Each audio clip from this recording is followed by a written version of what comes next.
Assalamualaikum warahmatullahi wabarakatuh.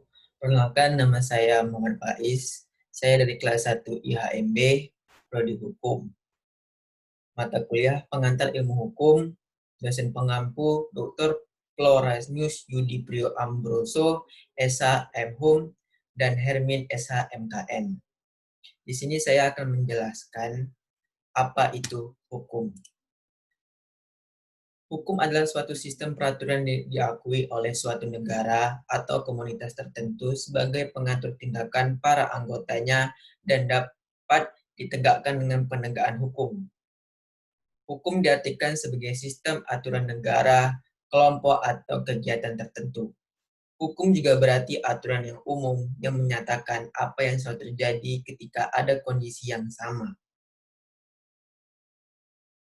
Faktor penting pembuatan hukum itu, yang pertama, ada diperlukannya otoritas atau kewenangan negara.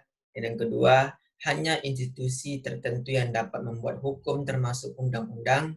Dan yang ketiga, lembaga yang membuat hukum telah diberi wewenang untuk melakukannya. Dan yang keempat, terdapat sanksi bagi yang melanggar. Dan terakhir, sanksi dijatuhkan oleh pihak yang diberi otoritas atau kewenangan oleh negara. Kemudian, asas dan norma. Asas itu terbagi menjadi 3, asas hukum, norma hukum, kaidah hukum, asas hukum. Menurut pakar Satjipto Raharjo, asas hukum merupakan jantungnya peraturan hukum karena sebagai landasan yang paling luas bagi lahirnya peraturan hukum. Serta ada juga yang mengatakan dari pakar hukum Sudikno Mertokusumo, asas hukum bukan merupakan hukum konkret, melainkan merupakan pikiran dasar yang umum dan abstrak, atau merupakan latar belakang peraturan konkret yang terdapat di dalam dan di belakang setiap sistem hukum. Hal ini terjemah dalam peraturan perundang-undangan dan putusan hakim yang merupakan hukum positif dan dapat dikemukakan dengan mencari sifat-sifat dan ciri-ciri yang umum dalam peraturan konkret tersebut.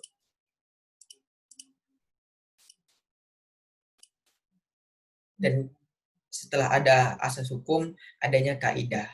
Kaidah itu berasal dari bahasa Arab yang berarti ukuran atau nilai pengukur atau dasar-dasar. Kaidah itu merupakan faktoran ukuran pedoman dan perilaku atau bersikap menurut Purbadi Purbacaraka dan Surjono Sukanto. Macam-macam dari kaidah itu ada 4. Yang pertama adalah kaidah agama, yaitu ketentuan hidup yang berasal dari Tuhan Yang Maha Esa. Dan yang kedua, kaidah kesusilaan, yaitu ketentuan hidup yang berasal dari hati nurani manusia. Dan yang ketiga, kaidah kesopanan, yaitu ketentuan hidup yang berasal dari pergaulan dalam masyarakat. Dan yang terakhir, kaidah hukum, yaitu ketentuan yang dibuat oleh pejabat yang berwenang yang mempunyai sifat memaksa. Jenis dan tujuan hukum itu dari kaidah. Kaidah itu terbagi menjadi 2 lagi, aspek hidup pribadi dan aspek hidup antar pribadi. Di aspek hidup pribadi, adanya kaidah agama dan adanya kaidah kesusilaan. Dari kaidah agama ini untuk hidup beriman seperti menjalankan sholat 5 waktu, beribadah dengan agama dan kepercayaan masing-masing. Dan yang kaidah kesusilaan, kebersihan hati nurani. Dan kebersihan hati nurani ini kita seperti berbuat baik terhadap sesama manusia, saling menolong sesama manusia. Dan aspek hidup antar pribadi ini juga dibagi menjadi 2, yaitu kaidah kesopanan dan kaidah hukum. Kaidah kesopanan itu terbagi menjadi kebahagiaan hidup bersama. Kebahagiaan hidup bersama ini seperti toleransi hidup beragama, ada agama Islam, Kristen, Hindu, dan Buddha. Dan kaidah hukum ini ketertiban masyarakat, contohnya seperti kita ugal-ugalan di jalan dan kita akan ditilang polisi karena melanggar aturan yang ada di jalan lalu lintas. Kemudian tugas dan tujuan kaidah hukum itu untuk menegakkan kebaikan, kebenaran, dan keindahan.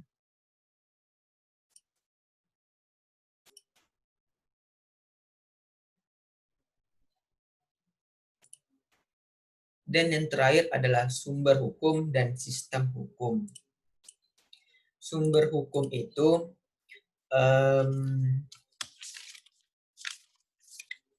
segala sesuatu aturan yang mengikat. Apabila aturan tersebut dilanggar, akan timbulnya sanksi yang tegas. Nah, sumber hukum itu dibagi menjadi 5. Yang pertama, undang-undang, kebiasaan, putusan hakim atau jurisprudensi. Yang keempat, traktat, perjanjian internasional. Dan yang kelima, pendapat sarjana atau doktrin. Dimulai dari undang-undang. Undang-undang itu suatu peraturan negara yang mempunyai kekuatan hukum yang mengikat, diadakannya dan dipelihara oleh penguasa negara. Sedangkan kebiasaan, perbuatan manusia yang telah dilakukan berulang-ulang dalam hal yang sama. Yang ketiga, putusan hakim. Putusan hakim yang terdahulu yang sering diikuti dan dijadikan dasar putusan hakim, kemudian mengenai hal yang sama. Dan yang keempat, traktat. Traktat ini yang diadakan oleh sepihak atau negara atau mungkin lebih, perjanjian dua negara contohnya. Dan yang terakhir adalah pendapat sarjana. Pendapat sarjana ini pendapat hukum para sarjana yang ternama. Contohnya tadi seperti Sajipto Raharjo tentang asas hukum atau Sudipro Mertokusumo tentang asas hukum bukan merupakan hukum yang konkret, melainkan merupakan pikiran dasar yang umum dan abstrak atau merupakan latar belakang peraturan konkret yang ada di dalam dan di belakang. Kemudian pengertian dari sistem hukum itu adalah kesatuan utuh dari tatanan-tatanan yang terdiri dari bagian-bagian atau unsur-unsur yang satu sama yang lain saling berhubungan dan berkaitan secara erat. Dalam sistem hukum yang baik tidak boleh terjadi pertentangan-pertentangan atau tumpah tindih di antara bagian-bagian yang ada. Jika pertentangan atau kontradiksi tersebut terjadi, sistem itu sendiri yang menyelesaikan hingga tidak terlarut. Hukum yang merupakan sistem tersusun atas sejumlah bagian yang masing-masing juga merupakan sistem yang dinamakan subsistem, semuanya itu bersama-sama merupakan satu kesatuan yang utuh. Dan ada juga dari pakar-pakar hukum yang menjelaskan sistem hukum, contohnya seperti Profesor Subekti SH. Dalam Seminar Hukum Internasional keempat Maret 1979 di Jakarta, dia mengatakan sistem hukum adalah suatu susunan atau tatanan yang teratur, suatu keseluruhan yang terdiri atas bagian-bagian yang terikat satu sama lain, tersusun menurut suatu rencana atau pola hasil dari suatu perkiraan untuk mencapai suatu tujuan. Dan ada juga pakar dari David Freud yang mengatakan sistem hukum adalah suatu rangkaian kesatuan peraturan-peraturan hukum yang disusun secara tertib menurut asas-asasnya. Dan sistem hukum itu intinya sifat harus cukup konsisten. Peraturan-peraturan hukum yang dikehendaki tidak ada yang bertentangan satu sama yang lain. Jika terjadi juga pertentangan dalam sistem hukum ini, itu mustahil terjadi karena adanya berbagai kepentingan di dalam masyarakat. Akan seperti konsisten asas hukum, seperti lex specialis derogat, legi denali, dan berbagai contoh lainnya. Dan sistem hukum itu dibagi menjadi 4. Ada sistem hukum Eropa kontinental, civil law, sistem hukum Anglo-Saxon, common law, sistem hukum adat, dan sistem hukum Islam. Sistem hukum Eropa kontinental ini itu bermula dari kaisar bernama Justianus abad ke-5 sebelum Masehi. Peraturan-peraturan hukumnya merupakan kumpulan dari berbagai kaidah hukum yang ada sebelum Justianus, kemudian disebut dengan corpus juris.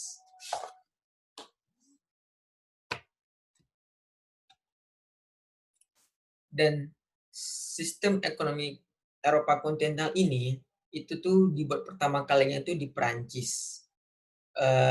Di revolusinya Prancis pada 1789 sampai 1795. Kemudian sistem hukum Eropa kontinental ini merupakan warisan pemerintah kolonial Hindia Belanda tersebut berlaku di Indonesia hingga saat ini berdasarkan aturan peralihan yang terdapat dalam Undang-Undang Dasar 1445. Karena Belanda waktu itu menganut sistem Eropa kontinental yang dibawa ke Indonesia waktu jajahan. Sehingga Indonesia juga mengalami sistem hukum Eropa kontinental hingga sekarang. Dan yang kedua ada sistem hukum Anglo-Saxon. Sistem ini kemudian dikenal dengan sebutan Anglo-Amerika yang berkembang di Inggris. Sistem hukum Anglo-Saxon ini disebut juga sistem common law. Common law. Sistem ini diikuti dari negara-negara jajahan dan mendapat pengaruh dari Inggris dan Amerika. Sistem Anglo-Saxon ini mengutamakan kebiasaan dan hukum adat pokok-pokoknya saja dari kehidupan masyarakat, jadi bukannya tidak mempunyai undang-undang sama sekali. Dengan adanya sistem Anglo-Saxon atau common law, kedudukan kebiasaan dalam masyarakat lebih berperan dan selalu menyesuaikan dengan perkembangan masyarakat yang semakin maju. Dan sistem hukum Anglo-Saxon ini di pengadilan menggunakan prinsip membuat hukum sendiri dengan melihat kasus-kasus dan fakta-fakta sebelumnya. Di antara lainnya dengan sistem ini dianut ajaran yang disebut The Doctrine of Predation Stardexis yang pada hakikatnya itu menyatakan bahwa dalam memutuskan suatu perkara, seorang hakim harus mendasarkan putusan pada prinsip hukum yang sudah ada di dalam putusan pengadilan dari perkara yang sejenis sebelumnya. Dan sistem hukum Anglo-Saxon atau common law ini itu menunjukkan bahwa hukum itu tidak mutlak harus dituangkan dalam bentuk undang-undang yang lengkap dan sempurna yang berhimpun dalam kodifikasi. Nah, yang selanjutnya ada sistem hukum adat. Sistem hukum adat ini terdapat di kehidupan masyarakat dan negara-negara lainnya seperti Singapura, Malaysia, Brunei, Thailand, Cina, dan lain-lain. Sistem hukum adat ini itu tuh sistem yang tidak tertulis, yang tumbuh dan berkembang serta terpeliharanya karena sesuai dengan kesadaran hukum masyarakat tersebut. Karena hukum adat menyesuaikan diri dengan perubahan dan perkembangan yang terjadi dalam kelompok masyarakat tersebut. Dan hukum adat ini berperan dalam melaksanakan sistem ialah permuka adat sebagai pemimpinnya yang sangat disegani dan besar pengaruhnya dalam lingkungan masyarakat adat tersebut untuk memelihara ketertiban dan ketentraman masyarakat tersebut. Dan yang terakhir ada sistem hukum Islam. Sistem ini tuh sistem yang dianut oleh masyarakat Arab dan juga dianut oleh masyarakat Indonesia. Dan sistem Islam ini bersumber pada Al-Quran, hadis, ijma, dan lain-lain. Sistem hukum Islam mempunyai peraturan-peraturan hukum dalam sistem Islam dapat dibedakan menjadi dua, yaitu syariat dan fikih. Menurut syariat, adalah norma-norma dan prinsip-prinsip hukum yang secara langsung ditemukan dalam Al-Quran dan diperjelas dengan hadis. Dan menurut fikih adalah norma-norma hukum yang merupakan hasil pemikiran manusia ahli fikih terhadap sesuatu yang tidak jelas disebut dalam Al-Quran dan hadis. Karena perubahan menurut tempat dan waktu. Syariat sebagai aturan-aturan yang langsung dari Allah Subhanahu wa taala sifatnya tetap dan tidak berubah-ubah.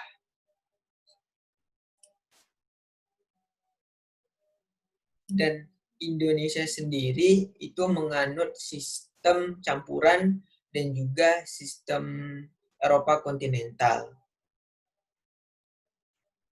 Sistem hukum campuran tadi itu seperti um, Anglo-Saxon common law, Anglo-Saxon civil law, uh, sistem hukum Eropa kontinental, civil law, sistem hukum Anglo-Saxon, common law, sistem hukum adat, dan sistem hukum Islam hingga sekarang. Terima kasih.